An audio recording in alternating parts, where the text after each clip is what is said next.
yang kekasih, puji Tuhan kita kembali berjumpa di minggu ketiga. Di pertemuan yang ketiga dalam ibadah kita pada pagi hari ini, dalam minggu yang kedua.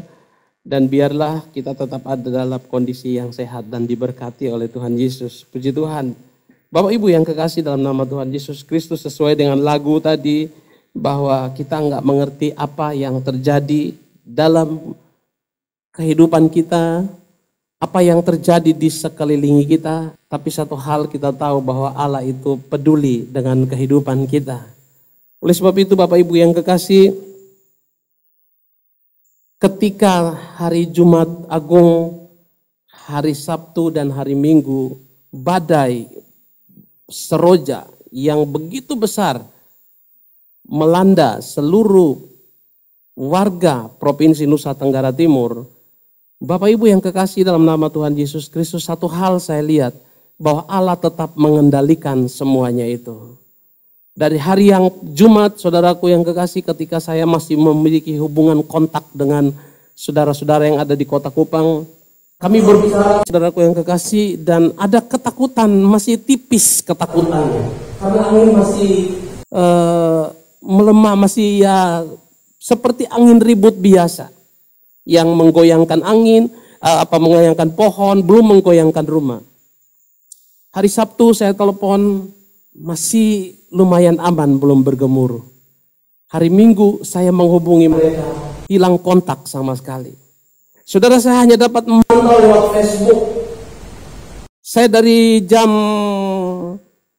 jam-jam yang ketika hilang kontak itu saya pantau terus Facebook. Saudara, saya melihat bahwa bencana itu sangat ganas. Saya tidak pernah merasakan dan saya membayangkan ketakutan apa yang ada di dalam hati seluruh warga Nusa Tenggara Timur. Saya lihat semua berdoa dalam saudaraku yang kekasih yang biasa posting foto sementara mabok, itu berdoa semuanya. Semua berdoa, semua memanggil nama Tuhan, semua menyebut nama Tuhan. Mereka bilang, masihkah kita dapat melihat matahari pada besok hari? Masihkah kita dapat melihat matahari? Masihkah kita dapat menikmati hidup? Kalau saya melihat kondisi yang ada banjir dan angin ribut yang begitu kencang, saya belum mendengar cerita. Bapak Ibu yang kekasih, saya dapat membayangkan ketakutan yang amat sangat dari warga Nusa Tenggara Timur pada umumnya. Jadi dia tidak melanda hanya satu tempat saja, tapi dia memutari hampir seluruh provinsi, seluruh kabupaten yang ada di Nusa Tenggara Timur. Saudara, betapa takutnya saudaraku yang kekasih ketika kita ada dalam satu penerbangan. Saudaraku yang kekasih, saya membayangkan ketika ada dalam satu penerbangan dan pesawat mulai goncang. Mungkin seperti itulah ketakutan itu. Tapi saudaraku yang kekasih, ketika saya tidak ada kontak sama sekali, saya berdoa sama Tuhan. Saya bilang, Tuhan lindungilah seluruh warga. Saya tidak berdoa buat keluarga saya saja. Saya berdoa buat seluruh warga Nusa Tenggara Timur. Saya bilang, Tuhan, kalau Engkau izinkan musibah ini terjadi, dan musibah ini terjadi di kantong Kristen yang notabene hampir 90% orang Nusa Tenggara Timur itu beragama Kristen. Saya percaya ada maksud Tuhan yang luar biasa. Dan saudaraku yang kekasih, saya diingatkan kembali banjir yang ada di Manado. Itu merupakan kantong Kristen. Kejadian yang ada di Sulawesi Selatan, kalau nggak salah gempa yang besar. Berada di mana era kantong Kristen. Apa maksud Tuhan sebenarnya? Tuhan hanya mengingatkan kepada kita bahwa betapa Dia memiliki kekuatan, betapa Dia adalah Allah yang Maha Kuasa, Allah yang patut dipanggil dalam keadaan apapun juga. Oleh sebab itu Bapak Ibu yang kekasih dalam nama Tuhan Yesus Kristus, ketika saya mulai dapat kontak kembali dengan beberapa saudara-saudara saya, ponakan saya, kakak-kakak saya, belum bisa berbicara karena memang mereka masih ketakutan. Namanya udah tua ya Bapak Ibu yang kekasih. Ketika saya berbicara keponakan, ceritakan itu secara detil kejadian itu yang berlangsung hampir 9 jam. Angin puting beliung yang yang melanda kita hanya beberapa saat saja itu sudah membuat jantung kita copot. Tapi kejadian ini berlangsung selama 9 jam dan itu gemuruh seperti pesawat yang ada di atas rumah katanya. Mereka hanya berteriak minta tolong. Mereka hanya berseru kepada Tuhan. Saya bilang kepada mereka, makanya sudah tahu kan betapa Allah itu maha kuasa. Di saat-saat kita terjepit barulah kita mau menyebut nama Tuhan. Apakah ketika badai, ketika musibah, ketika kita dalam kondisi tenang, kita lupa dengan nama itu? Itu yang sering kali kita alami Bapak Ibu yang kekasih. Oleh sebab itu saya tertarik dengan Yesaya 41. Yesaya 41 ayatnya yang ke-10 dan ayatnya yang ke-13. Sebenarnya saudaraku yang kekasih, saya akan membacakan dari ayat yang ke-8, tapi nggak apa-apa, nanti saya akan bahas saja. Tapi yang menjadi kunci dari pembahasan saya, ketika saya yang tidak mengalami angin badai, tapi jantung saya pun, saudaraku yang kekasih, semalam-malaman jantung saya berdebar-debar karena seluruh keluarga kakak adik semua ada di kota Kupang. Dan kalau Kupang itu disapu dengan tsunami, maka tinggallah saya seorang diri. Dan saudaraku yang kekasih, jantung saya berdetak kencang banget sepanjang malam gak tidur. Oleh sebab itu saya teringat dengan ayat ini saudaraku yang kekasih. Saya bangun dan saya membacakan ayat ini. Yesaya 41 ayat yang ke-10. Saudara duduk, saudara saya akan bagi saudara ayat 10 dan ayat 13. Ayat 10 dia berkata demikian. Janganlah takut sebab aku menyertai engkau. Janganlah bimbang sebab aku ini Allahmu. Aku akan meneguhkan, bahkan akan menolong engkau. Aku akan memegang engkau dengan tangan kananku yang membawa kemenangan. Ayat yang ke-13. Sebab aku ini Tuhan Allahmu, memegang tangan kananmu dan berkata kepadamu, janganlah takut, aku yang menolong engkau.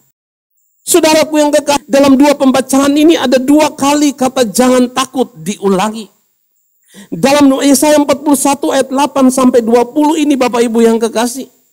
Firman Tuhan hanya berkisar di jangan takut.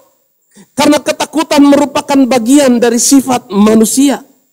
Rasa takut saudaraku yang kekasih sudah tertanam di dalam hati manusia. Sejak manusia itu jatuh ke dalam dosa. Sehingga rasa takut ini saudaraku yang kekasih tidak bisa hilang dari hidup manusia. Itulah sebabnya makanya Allah datang dengan firman-Nya dan berkata, jangan takut. Saudaraku yang kekasih, dan ketika hari Minggu badai yang dahsyat itu, saudara, saya terus berdoa, saya terus bilang sama saudara-saudara saya, jangan takut. Allah Ebenezer, Dia akan menyertai kalian semua. Dan puji Tuhan Bapak Ibu yang kekasih, satupun dari keluarga saya, sepupu saya, keponakan saya, semuanya aman dalam lindungan Tuhan. Tetangga kiri kanan saudara, sengnya diangkat, atapnya diangkat, pohonnya tumbang. Tapi puji Tuhan Bapak Ibu yang kekasih, sebelum badai ini berlangsung, kakak saya yang tentara itu saudaraku yang kekasih, dia telah menebang pohon yang sudah puluhan tahun, pohon mangga yang besar yang ada persis di samping rumah kita. Dan ketika dia menebang pohon itu saya marah banget, saya bilang kenapa potong pohon warisan maksudnya. Pohon yang sudah menjadi bagian masa kecil kita. Dia bilang ini mengganggu saja. Tapi ketika badai itu datang dan semua pohon menimpa rumah, saya bilang Tuhan terima kasih bahwa sekalipun dia tidak mengerti tentang Tuhan, tapi Tuhan membuat dia melakukan bagiannya. Kalau enggak saudaraku yang kekasih, pohon mangga itu menimpa rumah di tengah malam, habislah riwayat keluarga saya semuanya. Oleh sebab itu Bapak Ibu yang kekasih, rasa takut yang ada dalam diri manusia, yang sudah tertanam dalam hati manusia sejak manusia jatuh dalam dosa. Dan sampai saat ini rasa takut itu melanda kehidupan kita. Dan saya percaya rasa takut ini juga diberikan oleh Allah kepada kita. Oleh sebab itu Bapak Ibu yang kekasih, ketika rasa takut itu datang, Allah memberikan kekuatan kepada kita. Janganlah takut.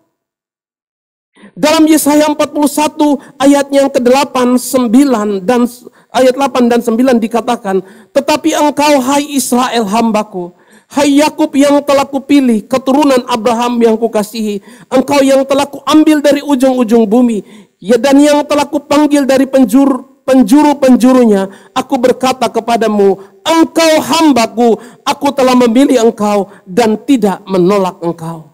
Dalam pasal 41 ayat 8 dan 9, Allah kembali memperkenalkan dirinya kepada Israel. Allah kembali memperkenalkan dirinya kepada keturunan Abraham. Karena apa Bapak Ibu yang kekasih? Ada ketakutan di dalam diri manusia.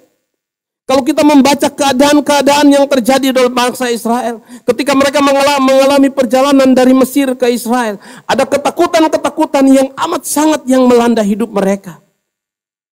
Dan kali ini Allah memperkenalkan kembali dirinya. Tetapi engkau hai Israel hambaku, hai Yakub hambaku yang telah kupilih. Hari ini Tuhan katakan, hai jemaat Philadelphia yang telah kupilih dari keturunan Abraham, engkau yang telah kuambil dari ujung dunia, engkau yang telah kuambil dari tengah-tengah masyarakat, dan yang telah kupanggil. Aku berkata kepadamu jemaat Philadelphia, engkau yang telah dipanggil dari seluruh penjuru bumi, bahwa aku telah memilih engkau dan aku tidak pernah menolak engkau. Allah memperkenalkan dirinya, bahwa Allah telah memilih kita dan Allah tidak akan pernah menolak kita. Kenapa Bapak Ibu yang kekasih dalam nama Tuhan Yesus Kristus? Allah memperkenalkan dirinya supaya manusia tahu bahwa mereka memiliki seorang Allah yang luar biasa. Allah yang sanggup menolong, Allah yang sanggup membentengi. Saudara, saya percaya bahwa kejadian yang ada di Nusa Tenggara Timur, saya nonton beberapa waktu yang lalu bahwa Presiden RI turun ke NTT, khususnya di Flores. Dan dia, Bapak Ibu yang kekasih, ketika dia menelusuri Menteri Sosial, ketika dia menelusuri dan dia sampai di Adonara, katanya dia meneteskan air mata melihat kondisi yang ada. Dia yang bukan merupakan warga Nusa Tenggara Timur, kami yang adalah warga Nusa Tenggara Timur,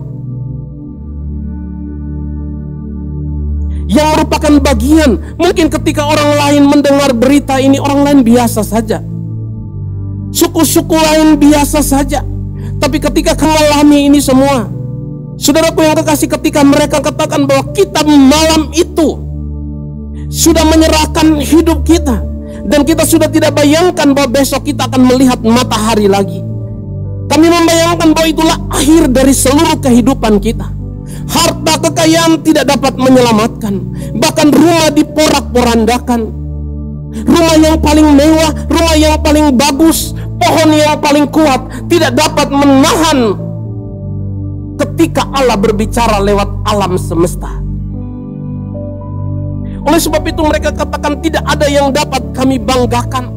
Ketika kami merasakan betapa dahsyatnya perbuatan Allah lewat angin badai, kami tidak dapat melakukan apa-apa. Kami hanya dapat berseru kepada Tuhan. Kami hanya dapat berteriak kepada Tuhan, karena hanya Tuhan, mereka katakan, hanya Tuhan yang dapat menolong kita. Sedangkan ketakutan yang saya bilang, saudaraku yang kekasih, saya ada perjalanan ke Bali waktu itu. Rencana perjalanan saya itu saya udah atur bahwa saya dari Jakarta, karena tidak ada kebaktian-kebaktian, saya rencana Jakarta dan terus ke Kupang. Dari Kupang saya pasti berlibur paling sedikit 2 minggu.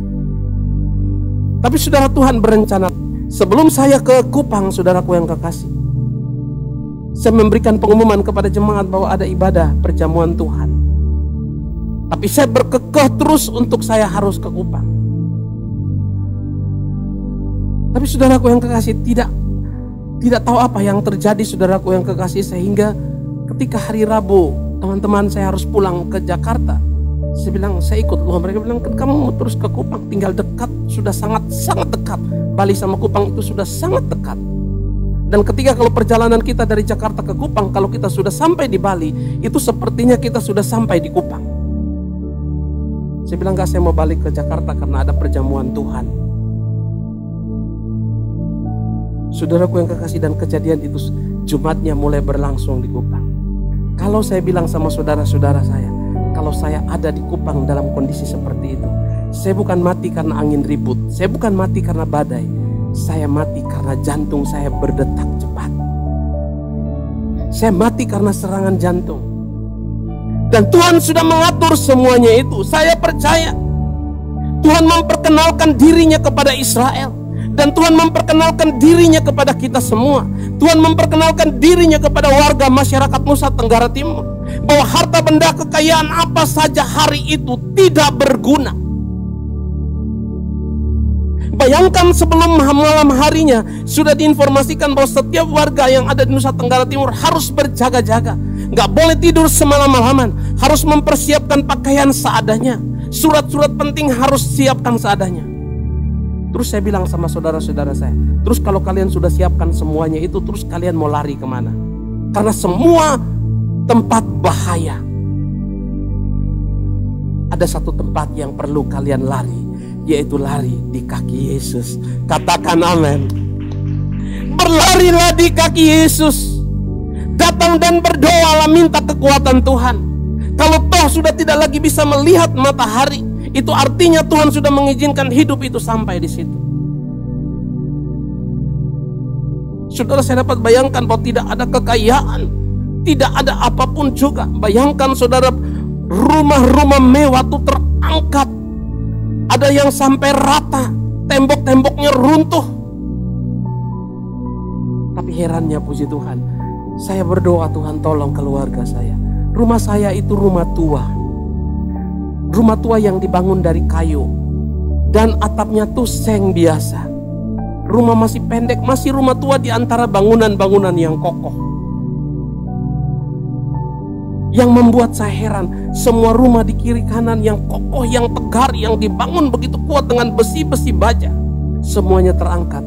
Tapi rumah kami satu atap pun tidak ada yang tersentuh oleh angin badai.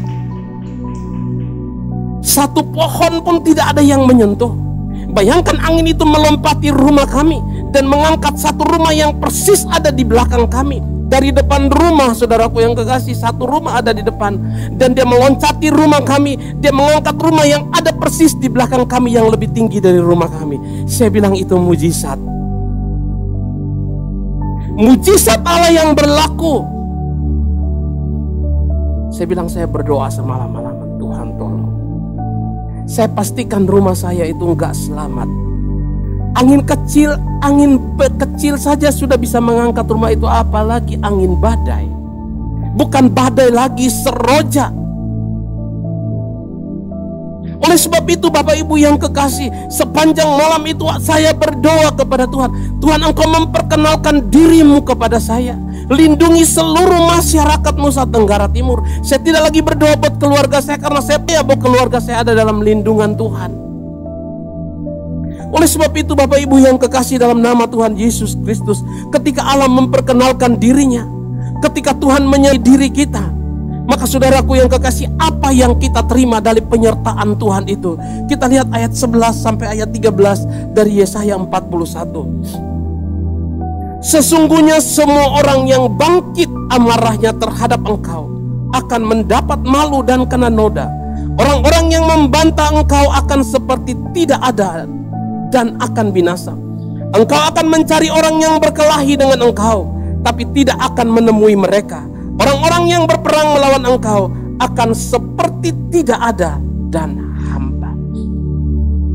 Ketika Tuhan menyertai kita, Bapak Ibu yang kekasih, kita lihat jaminan ayat ini. Semua orang yang bangkit amarahnya terhadap kita akan mendapat malu dan kena noda. Kita tidak luput dari segala macam persoalan yang ada dalam dunia ini. Kita dilarang untuk membenci, tapi kita tidak bisa melarang orang untuk membenci kita. Kita dilarang untuk memfitnah, kita dilarang untuk marah terhadap orang lain, tapi kita tidak bisa membuat orang lain tidak marah terhadap kita. Tapi ketika Allah menyertai kita, semua orang yang bangkit amarahnya terhadap engkau, engkau yang dipilih, engkau yang dipanggil, dikatakan bahwa orang-orang itu akan mendapat malu dan kena noda. Orang-orang yang membantah engkau seperti tidak ada dan akan binasa. Saudara bisa bilang amin. Ini bukan bagian kita. Kita tidak bisa bersyukur ketika Tuhan melakukan. Kita tidak bisa minta Tuhan untuk ketika ada orang yang membenci kita, Tuhan hukum dia, matiin dia kalau bisa. Nggak bisa. Itu kedaulatan Tuhan. Ketika Tuhan memperkenalkan dirinya, dan ketika Tuhan memanggil dan memilih kita, maka dikatakan, saudaraku yang kekasih, akan ada pertolongan bagi kita. Siapapun yang bangkit amarahnya terhadap kita, niat jahat orang fasik yang datang kepada kita, jangan percaya akan kena. Kutuk-kutuk daripada orang-orang fasik tidak akan mungkin kena terhadap kita. Sekalipun orang-orang yang fasik katakan engkau akan celaka, engkau tidak diberkati, tapi ketika Allah memilih kita, orang-orang seperti mereka lah yang akan mendapat malu dan kena noda. Orang-orang yang membantah engkau akan seperti tidak ada dan akan binasa.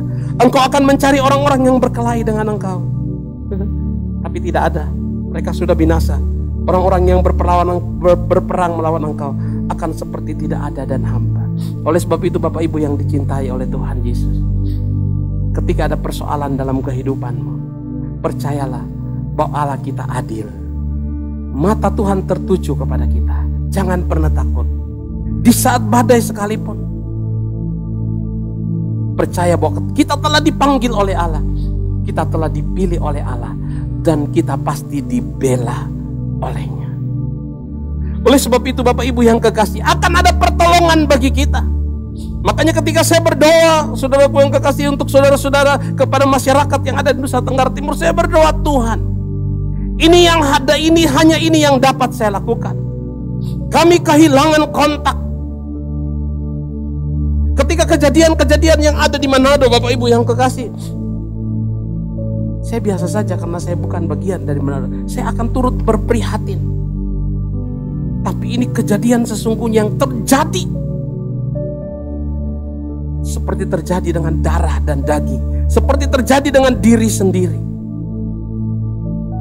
Mereka kalut, saya pun kalut, saya pun linglung, saudara. Saya bingung harus berbuat apa. Saya telepon sepanjang malam hingga pagi. Gak ada satu pun telepon yang terkoneksi, ke tetangga, ke semua gak ada. Tapi saudara, firman Tuhan datang kepada saya, jangan takut. Allah beserta dengan engkau. Dia akan menolong kita. Orang-orang yang membenci engkau, orang-orang yang tidak mendengarkan engkau, orang-orang yang berperang melawan engkau, mereka akan berperang melawan Allah. Allah ada di tengah badai. Makanya saudaraku yang kekasih, jangan sampai badai datang dulu melanda kita, baru kita berteriak minta tolong kepada Tuhan. Jangan sampai persoalan yang betul-betul ada di antara ujung maut baru kita berseru kepada Tuhan. Berserulah kepada Dia saat badai itu ada, maupun saat hidup kita dalam ketenangan, dalam kesenangan, dalam kebahagiaan, dalam kesusahan. Kita terus berseru kepada nama Tuhan, karena Dia pertolongan kita, dan Dia akan melindungi kita, dan Dia katakan kepada kita, jangan takut. Kadangkala Bapak Ibu yang kekasih, kita hanya berteriak ketika badai itu datang. Makanya saya bilang kepada saudara-saudara saya, masihkah Anda berdoa? Saya tetap melipatkan lutut bagi Anda, keluarga. Tapi apakah Anda masih berdoa? Masihkah berseru kepada Tuhan? Ataukah sudah lupa dan katakan, badai pasti berlalu, badai sudah berlalu, dan kami lupa dengan nama yang kita sebutkan, yang memberikan pertolongan kepada kita saat badai itu menerpa hidup kita. Masihkah kita ingat dengan nama itu? Di tahun 2020 dan 2021, masihkah kita ingat nama itu sampai hari ini? Bapak Ibu yang dicintai oleh Tuhan, ayat 14 dan 15 dikatakan, janganlah takut hai si cacing Yakub, hai si ulat Israel, akulah yang menolong engkau, demikianlah firman Tuhan. Dan yang menebus engkau ialah yang Maha Kudus Allah Israel. Sesungguhnya aku akan membuat engkau menjadi papan pengirik yang tajam dan baru. Dengan gigi 2 jajar engkau akan mengirik gunung-gunung dan menghancurkannya, dan bukit-bukit pun akan kau buat seperti sekam. Bapak Ibu yang dicintai oleh Tuhan, Yakub dikatakan cacing.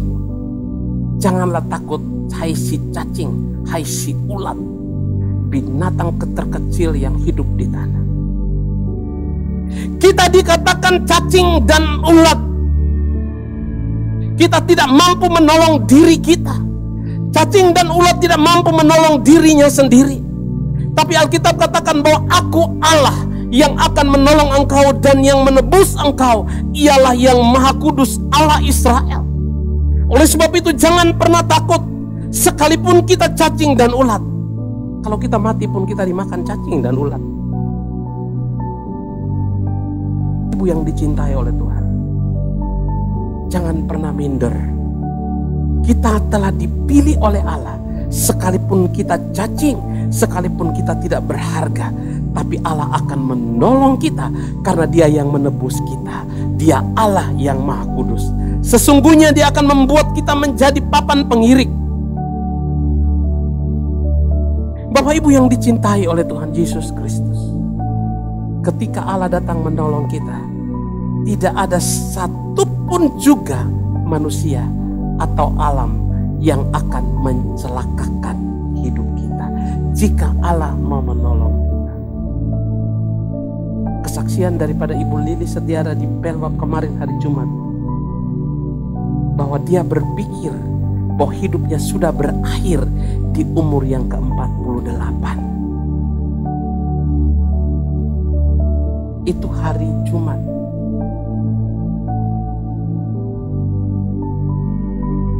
Di usia 48, dia berpikir bahwa hidup ini sudah berakhir.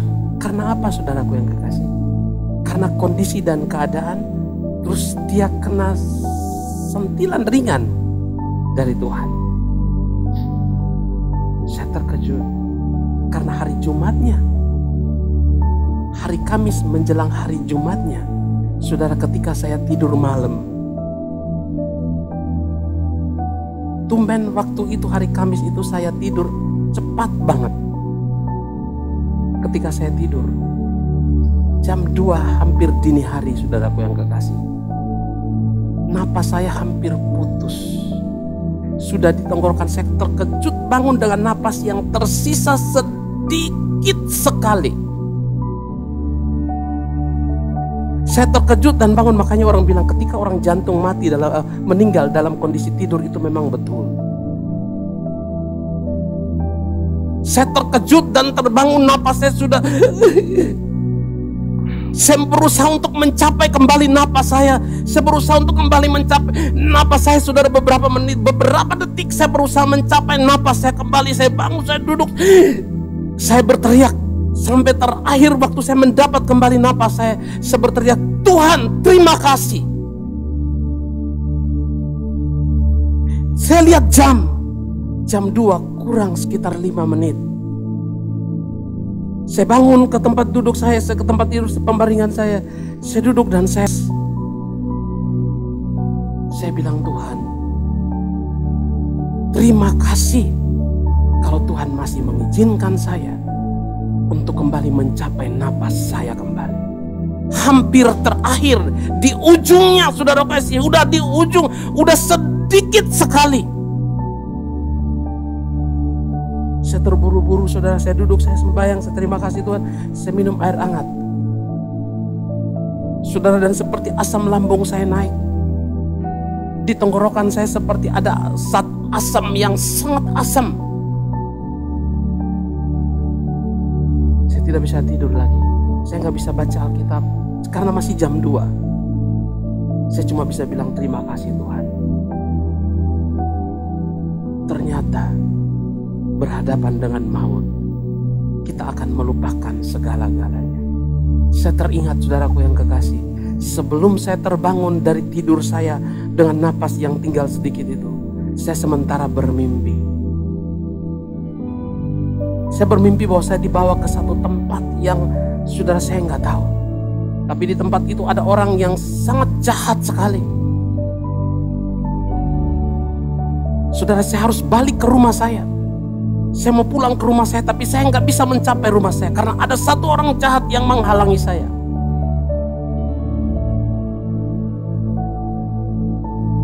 Dan saudara, di ujung-ujung dari mimpi itu, saudaraku yang kekasih, orang jahat itu pergi. Dan saya dapat kembali bangun dalam kondisi yang napasnya sudah tinggal sedikit saja. Kalau enggak, saudaraku yang kekasih, saya udah innalillahi. Dan ketika Ibu Lili bersaksi, saya ingat, Tuhan, saya tadi pagi subuh-subuh baru mengalami ini semua. Kembali kepada catatan firman Tuhan. Alkitab katakan, jangan takut, hai engkau si cacing. Jangan takut, hai engkau si ulat Israel. Engkau mungkin tidak berdaya, engkau mungkin tidak kuat, tapi Allah kita adalah Allah yang kuat. Allah kita Allah yang mampu menolong, Allah kita yang menebus. Dia katakan, dia Allah yang maha kudus, Allah bagi kita semua. Oleh sebab itu Bapak Ibu yang kekasih, apapun yang terjadi hari-hari ini, kondisi keadaan yang terjadi yang Tuhan lakukan awal 2020 sampai hari ini, kita melihat bahwa tidak ada kekuatan lain yang bisa menolong kita selain kekuatan Allah yang mengatakan kepada kita, jangan pernah takut. Harta kekayaan, bayangkan saudaraku yang kekasih, orang yang ada di Nusa Tenggara Timur itu yang meninggal di Flores 140 lebih, itu bukan cuma orang-orang sederhana. Rumah-rumah semua habis. Apakah kekayaan bisa menghalangi angin badai? Kita tutup dengan duit 100 ribu ke lubang anginnya bisa? Enggak bisa. Kita tutup dengan bongkahan emas di lubang anginnya bisa? Enggak bisa. Kita tutup dengan rumah mewah kita ke lubang angin yang Tuhan sementara buat, bisa? Enggak bisa. Kita tahan dengan tangan kita? Enggak bisa. Yang bisa menghembuskan angin dan bisa meneduhkan angin itu hanya Tuhan. Yang bisa meneduhkan badai itu hanya Tuhan. Makanya saya katakan kepada saudara-saudara saya bahwa bersyukur bahwa Allah membuat shock terapi supaya kita yang ada di Nusa Tenggara Timur itu terus berseru kepada Tuhan. Bagi kita yang ada di sini, Bapak Ibu yang kekasih, Tuhan akan memberikan kekuatan kepada kita. Kalau sampai hari ini kita lewati masa seleksi dari COVID, kita terseleksi. Sampai hari ini kita terseleksi dengan baik. Entah sampai kapan kita akan lolos seleksi. Katakan, Tuhan, Engkau telah memilih, Engkau telah memanggil aku, Engkau yang telah mengambil aku dari penjuru bumi. Aku ada, aku cacing, aku ulat, aku tidak berdaya, tapi Engkau Allah Maha Kuasa, Engkau Allah Maha Besar. Aku tidak akan pernah meninggalkan Engkau. Karena apa, saudaraku yang kekasih? Ayatnya yang ke-16 sampai ayat yang ke-20. Aku akan menampi mereka, lalu angin akan menerbangkan mereka, dan badai akan menyerahkan mereka. Tapi engkau ini akan bersorak-sorai di dalam Tuhan, dan bermegah di dalam Yang Maha Kudus Allah Israel. Orang-orang sengsara dan orang-orang miskin sedang mencari air, tapi tidak ada. Lidah mereka kering kehausan, tapi aku Tuhan akan menjawab mereka. Dan sebagai Allah orang Israel, aku tidak akan meninggalkan engkau mereka. Aku akan membuat sungai-sungai memancar di atas bukit-bukit yang gundul, dan membuat mata-mata air yang membual di tengah-tengah daratan. Aku akan membuat padang gurun menjadi telaga, dan memancarkan air dari tanah kering. Aku akan menanam pohon aras di padang gurun, pohon penaga, pohon murad, dan pohon minyak. Akan menumbuhkan pohon sanu di padang belantara, dan pohon berangan serta pohon cemara di sampingnya, supaya semua orang yang melihat dan mengetahui, memperhatikan dan memahami bahwa tangan Tuhan yang membuat semuanya ini, dan kudus Allah Israel yang menciptakannya. Bapak Ibu yang kekasih, ketika Allah katakan jangan takut kepada kita, ada hal yang orang-orang fasik, orang-orang yang tidak percayakan, orang yang membenci kita, orang-orang yang memusuhi kita, berhadapan dengan Tuhan. Tapi Tuhan juga menyiapkan bagi kita, ketika orang-orang mengalami kekeringan, ketika orang-orang mengalami, saudaraku yang kekasih, kesusahan, tapi saudaraku yang kekasih, dikatakan Allah akan membuat sungai-sungai memancar di atas bukit-bukit. Mujizat Allah terjadi. Begitu banyak orang mengalami kesulitan dan kesusahan, Tapi saudaraku yang kekasih, Tuhan tidak akan pernah meninggalkan kita. Bahkan dikatakan bahwa Dia akan membuat sungai-sungai memancar di atas bukit-bukit yang gundul. Ada kehidupan, ada berkat, ada anugerah, ada pemeliharaan Tuhan bagi kita yang tidak ditinggalkannya sampai hari ini. Bahkan dikatakan aku akan menanam pohon aras di padang gurun. Bayangkan padang gurun ditanam pohon, satu hal yang di luar akal pikiran. Pohon penaga, pohon murad, aku akan menumbuhkan pohon sanobar, pohon berangan serta pohon cemara di sampingnya. Supaya orang-orang melihat dan mengetahui, memperhatikan dan memahami bahwa tangan Tuhan yang membuat semuanya ini, dan yang Maha Kudus Allah Israel yang menciptakan.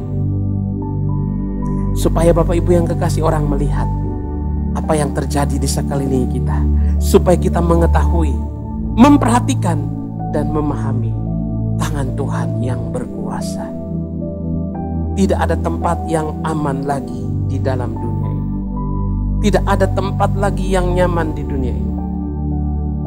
Tempat yang nyaman, tempat yang aman ketika kita berlari kepada Tuhan. Ketika kita datang di kaki Tuhan, maka Tuhan akan memberikan keamanan. Tuhan katakan, jangan takut sebab aku menyertai engkau. Jangan bimbang sebab aku Allahmu. Aku akan meneguhkan dan menolong engkau. Aku akan memegang engkau dengan tangan kananku dan membawa kepada kemenangan. Jika Tuhan yang memegang tangan kanan kita, maka malapetaka, saudaraku yang kasih, akan ada, bencana akan datang.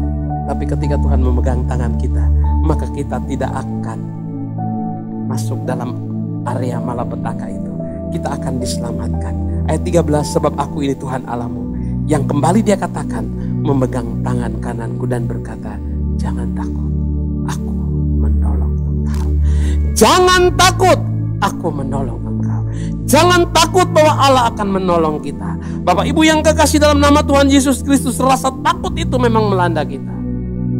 Dan rasa takut itu akan datang ketika kita berhadapan dengan kondisi-kondisi yang buruk.